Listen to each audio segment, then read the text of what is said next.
I think I've told this story.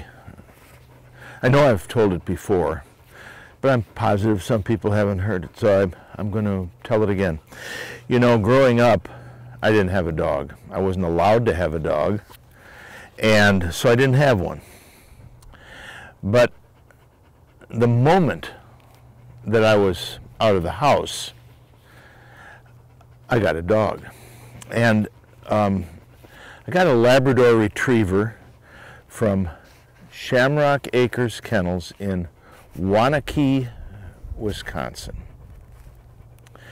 And Jim and Sally McCarthy owned that kennel, and I bought a little black female, and I named her Molly, and took her home to the little apartment where we lived.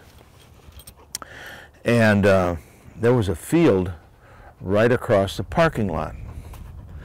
And so I was, come here. So I was strolling through the field with the puppy, and it was walking just like that. The little puppy was just kind of walking along right next to me on my right-hand side. Well, I was so naive about dog training, but I had done a lot of reading on the topic.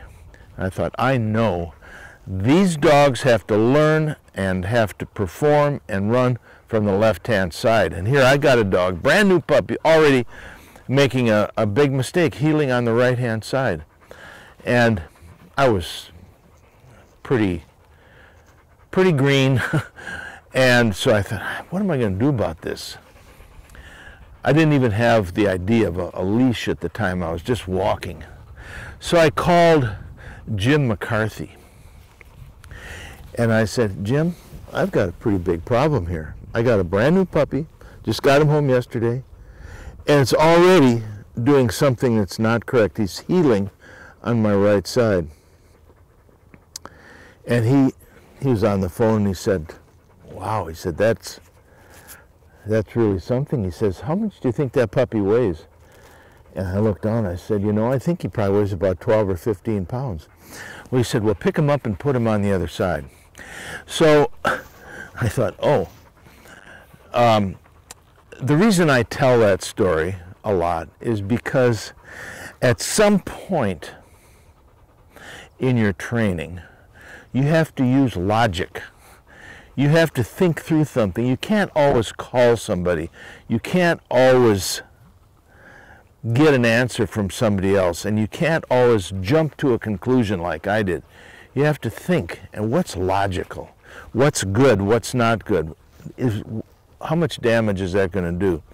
So use logic when you train. Look at your dog and see whether it's doing something that's really not good for it, or whether if you let it continue to do that, it could become a habit that might be really hard to break in the future.